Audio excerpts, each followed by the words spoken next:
être après moi. Il nous a montré que parmi les tribus se trouve un peuple malveillant, répandu sur notre terre.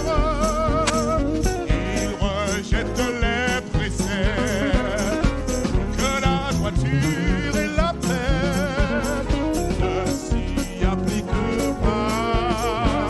Répandu sur notre terre, il rejette la loi royale et que la droiture et la paix ne s'y appliquent pas. Obéissons donc rarement préposés aux affaires et que pour le royaume il soit un seul nos pères. Que cette race maudite soit anéantie par l'épée, sans dégagement qu'il soit exécuté. Toutes les femmes et tous les hommes, tous les vieillards et les enfants, apprends sa sagesse, c'est distingué. Mille puissants du roi, il nous a montré que par sa grande sagesse, il va nous faire gagner.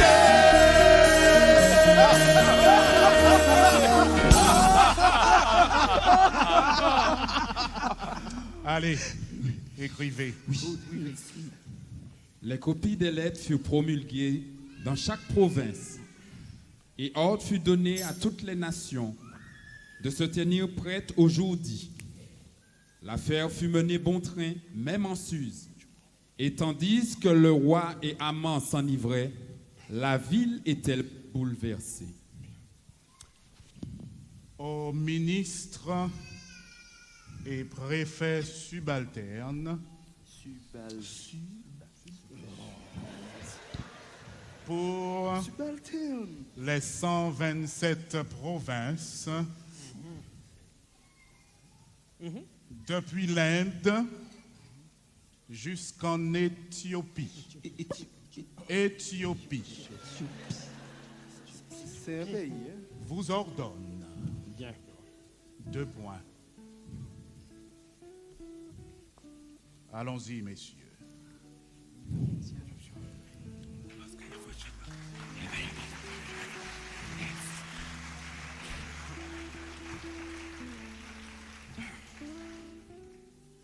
Ils veulent nous tuer.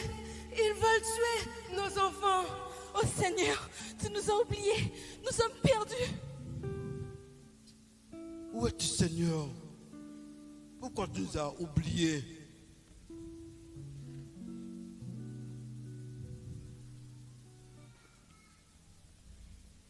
Ô Seigneur, ô roi tout-puissant, tu tiens le monde dans ta main. C'est toi qui as tout créé, tu es le Seigneur de tous. Si je ne me suis pas prosterné devant Aman l'orgueilleux, c'est parce que la gloire d'un homme ne doit être au-dessus de toi. Alors Seigneur, délivre-moi, Sauveur, écoute ton peuple, ô Dieu. Alors Seigneur, délivre-nous.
Alors Seigneur,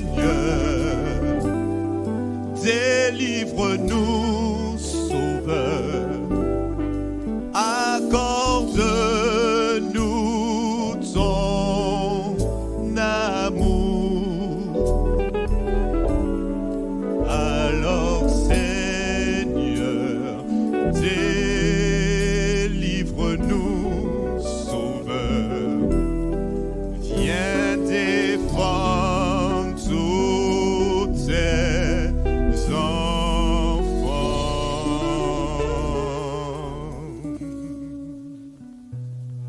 Dieu veille sur nous, oncle Mardoché. C'est toi-même qui me l'as appris. Il écrasera tous les méchants et nous serons tous sauvés. Vous les croyez, mes petits-enfants, vous le croyez? Oui, j'en suis sûre. Élihu, nous allons prier très fort. Oui, Josué, et je suis sûre que Dieu nous délivrera. Oui, vous avez raison. Nous allons prier très très fort.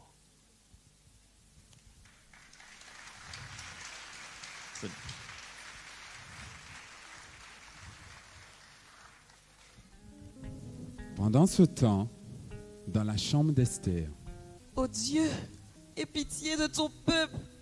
Reine Esther, dites-moi, pourquoi êtes-vous si désespérée?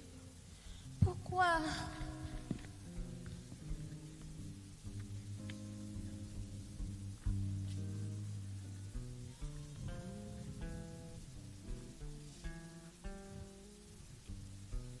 Reine Esther,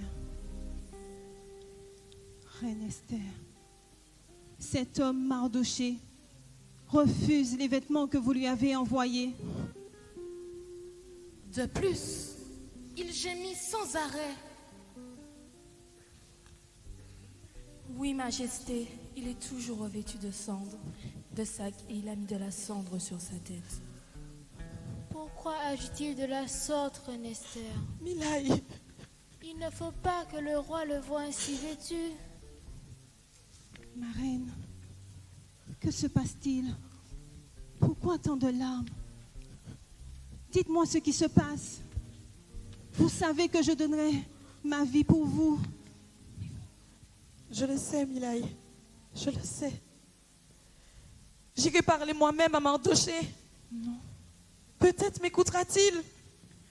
Non, Reine Esther, non. Si on vous voit seule avec un homme hors du palais, le roi vous tuera. Je vous en prie, faites pas cela. Non.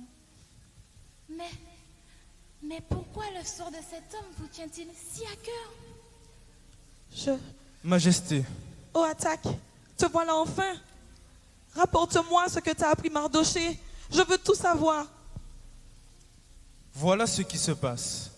Le premier ministre Haman a envoyé des lettres dans les 127 provinces afin de faire exterminer tous les Juifs, hommes, femmes et enfants. Il a même promis 10 000 talents afin de tous les exterminer le 14e jour du mois d'Adar. Comment est-ce possible? Pourquoi cet homme veut-il tous nous tuer? Nous tuer? Que lui avons-nous fait? Que voulez-vous dire, Reine Esther? Moi aussi, Milaï. Moi aussi. Je suis juive. Juive? Je fais partie de ce peuple appelé à disparaître. Juive? Et Mardoché est mon père adoptif. Mais quel malheur, Reine Esther! Quel malheur! Je sais, Milaï, je sais. Majesté, Oui, attaque. voici une lettre promulguée par Haman que m'a remis Mardoché pour vous, Majesté.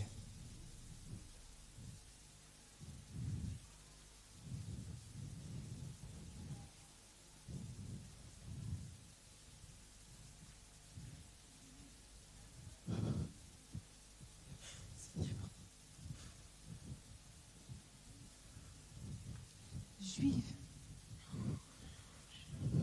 Ma reine, juive. Ma petite Esther, juive. Que puis-je faire, Seigneur? Je me suis montrée obéissante. Je m'avance vers toi. Je me retrouve perdue. Majesté, voici ce que vous dit Mardochée. Va, rends-toi auprès du roi, implore sa pitié, Non. plaide la cause du peuple juif, invoque le Seigneur, arrache-nous de la mort. Mais Mardochée ne peut pas demander cela à notre reine. Cela fait 30 jours que le roi ne m'a pas appelé. Oui, Attaque, dis-le lui, il faut le lui dire. Oui, dis-le que quiconque, homme ou femme, va dans la cour intérieure du palais sans y être appelé n'a aucune chance de salut, sauf celui à qui l'on tend le sceptre d'or. Oui, Attaque, dis-le à Mardochée, nous t'en prions. Il le sait déjà, et je vais vous répéter ses propres mots. Ne t'imagine pas que tu pourras, toi seul, épargner le sort des Juifs, car tu vis dans le palais. Sinon, le secours viendra d'ailleurs, et toi et ta famille seront anéantis. Or, qui sait, peut-être est-ce pour faire face à une telle situation que tu es devenue reine. Telle fut sa réponse. Ô ma reine.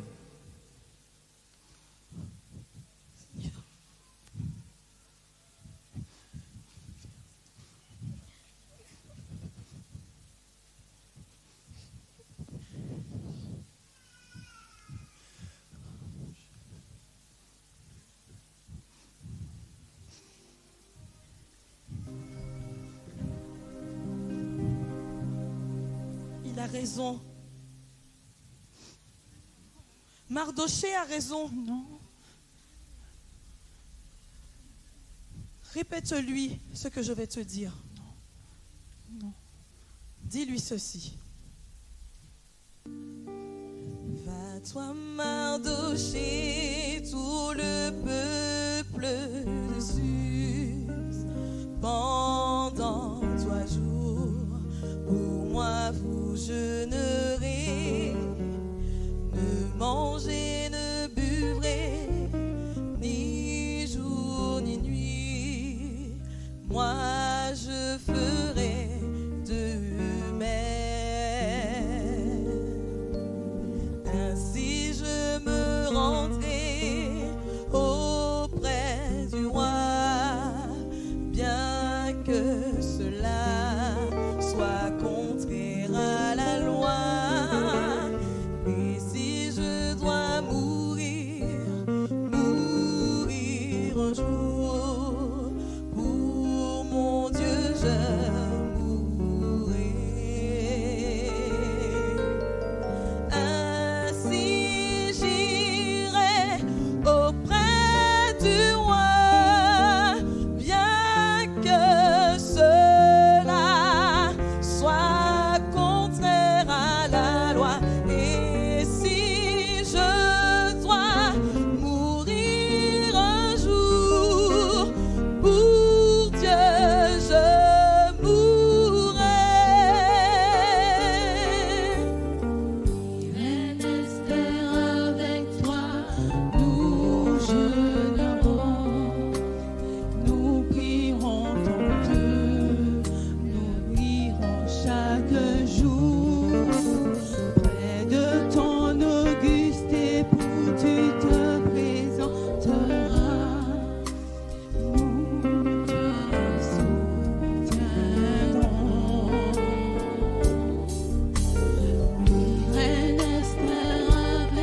Éternel, Dieu d'Abraham, d'Isaac et de Jacob, toi qui commandes à tous les rois de la terre, porte-nous secours, Éternel. Mets dans ma bouche les mots qui toucheront le cœur de mon roi. Viens nous délivrer, Seigneur. Et Mardochée s'en alla faire tout ce qu'Esther lui avait commandé.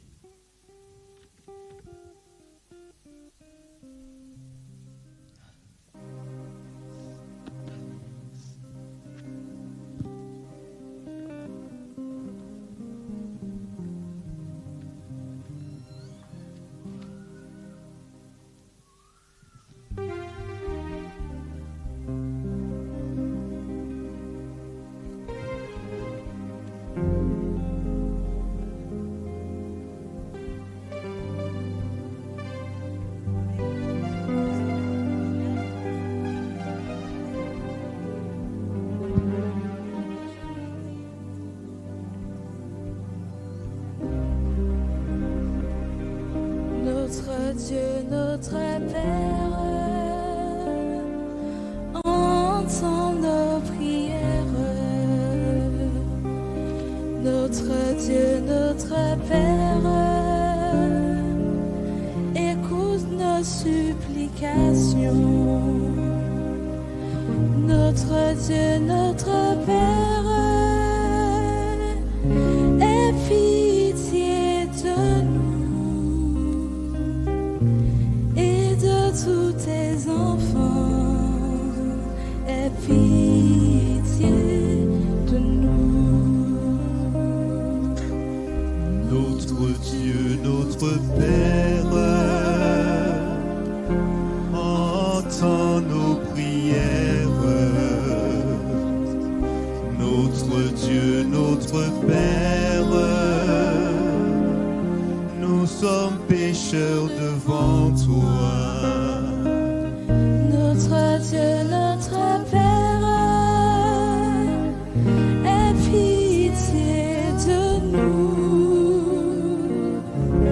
et de tous tes enfants. Aie pitié de nous. Notre Dieu, notre Père, notre Dieu, notre Père. Notre Dieu, notre Père, entends nos supplications. Notre Dieu, notre Père, aie pitié de nous et de tous tes enfants. Aie pitié de nous.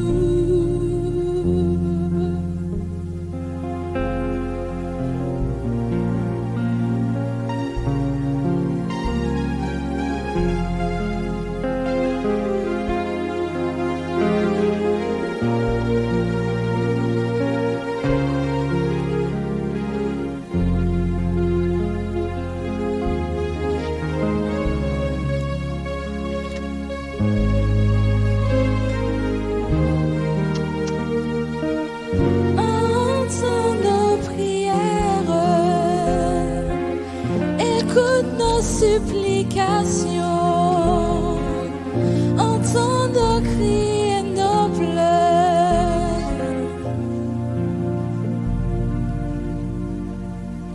Notre Dieu, notre Père, notre Dieu, notre Père,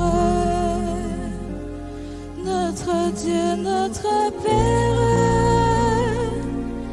notre Dieu, notre Père.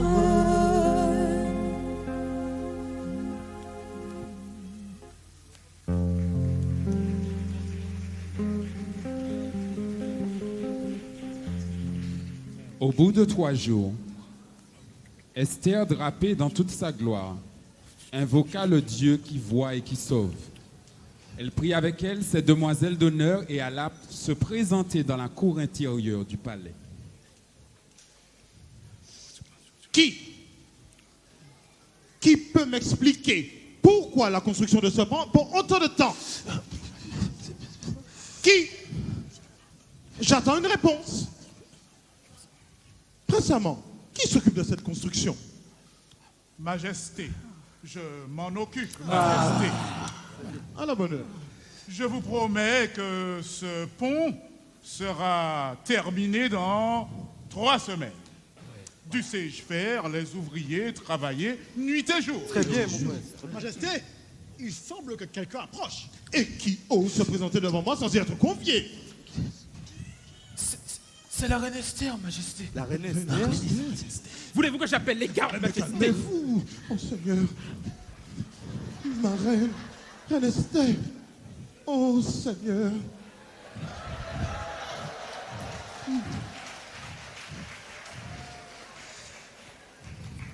Ma reine, ne suis-je pas votre époux? Celui qui vous aime et qui vous protège. Reine Esther, ouvrez vos jolis yeux, obéissez. Ouvrez vos jolis yeux. Oh, que tous mes dieux soient avec moi. Oui, mon noble époux. Mais le règlement royal... Oh, que nenni! Le règlement royal ne vous concerne pas. Pas vous. Voyez, je vous tends le sceptre d'or.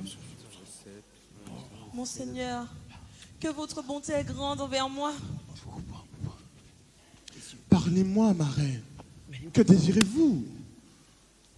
Monseigneur, vous êtes admirable. Et votre visage est plein de grâce. Mais ma reine, dites-moi, que désirez-vous? Quelle est votre demande? Ne serait-ce que la moitié de mon empire, et il sera vôtre. La moitié.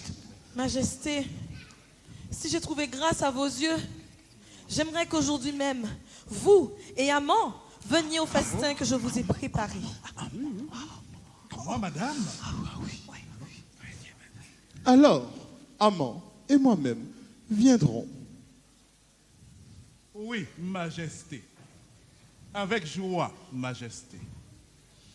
Allons nous préparer, Amant, pour ce merveilleux banquet que la reine a préparé pour nous. Égayez et attaque à nos appartements.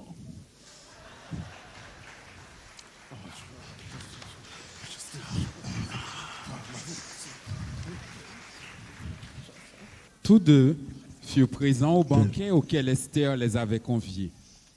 À la fin du festin, elle invita une nouvelle fois Amant et le roi à un banquet le lendemain. Une fois de plus, ils acceptèrent. Moi, le roi juste et clément, gouvernant avec bienveillance. Je vais au banquet, hein. C'est cela. Bon.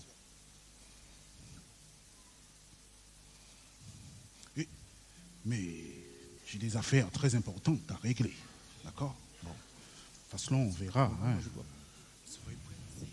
Je pense que je serai prêt pour le banquet. La reine m'a invité. Bon, on va voir ce que ça va donner, mais je suis quand même très heureux. Vraiment très heureux. Alors,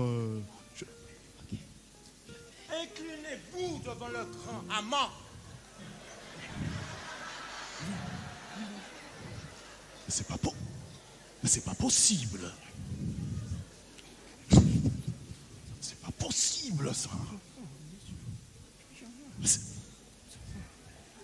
c'est pas possible.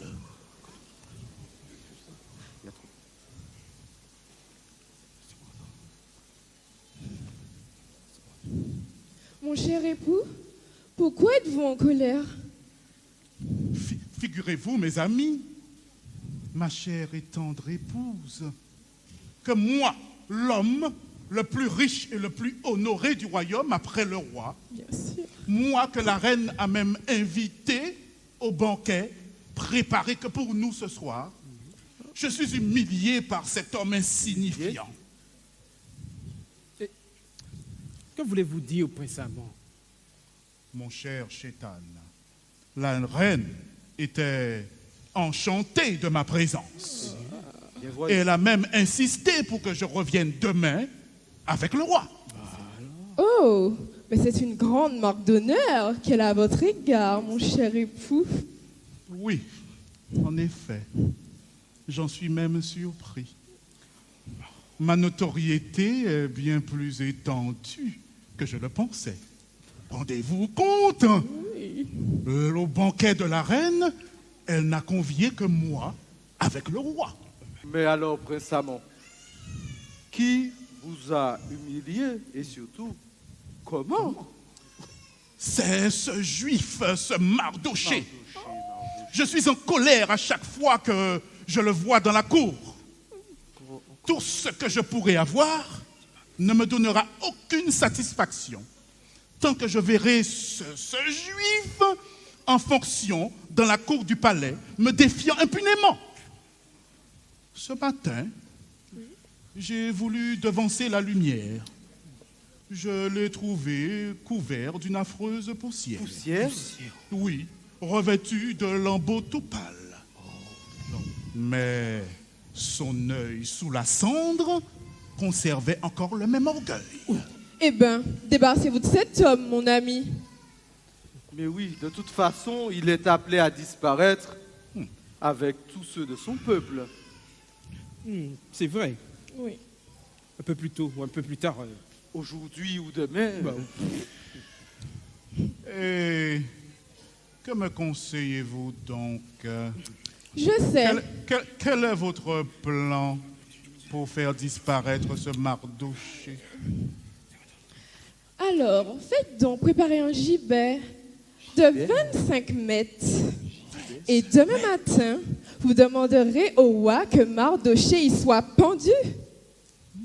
Très bien.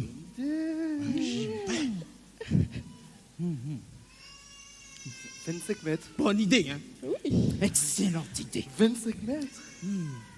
Il aura le même châtiment que les traites. Et à cette hauteur, il sera bien visible. Et ce sera d'autant plus déshonorant. Et surtout, personne n'osera après vous défier.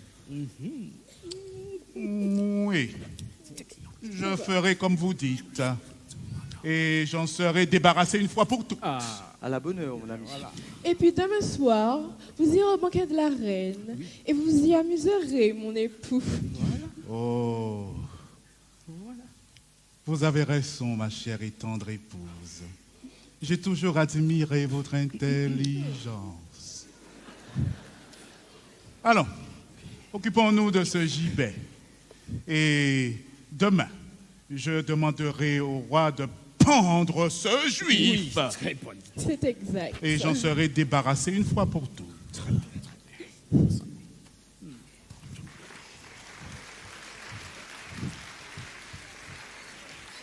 Cette nuit-là, le sommeil fuyait le roi.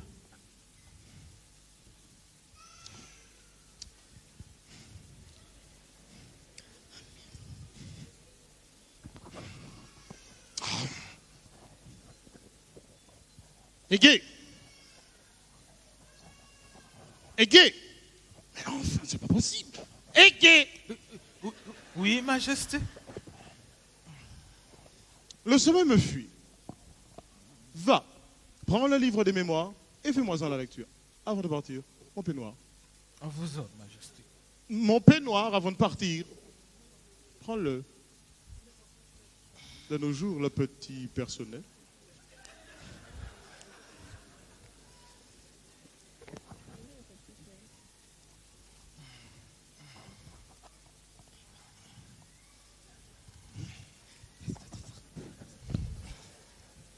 Alors qu'Égée lisait le livre des Annales, il tomba sur le récit du complot de Tiresh et Bigtan. Au mois de Tévé, la 7e année de votre règne. Belle année, ça. Réveille-toi enfin. Puis après le mariage du roi avec la reine Esther, Mardoché, l'un des gardiens de la porte. C'est moi qui ai besoin de dormir. Réveille-toi, Aigué. Continue. Mardoché, l'un des gardiens de la porte royale, fit au roi des révélations.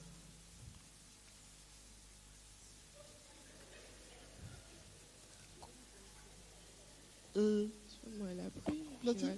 Je sais pas. Majesté. Oui. Merci.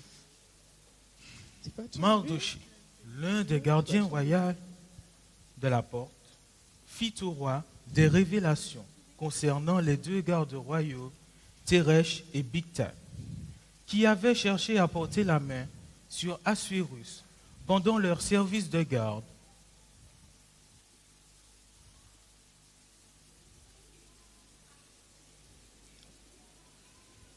Et donc, grâce à Mardochée, on put arrêter ces deux hommes et ils furent pendus au gibet.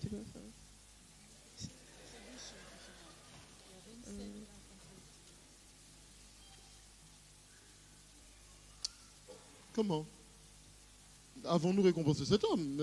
Lis la suite.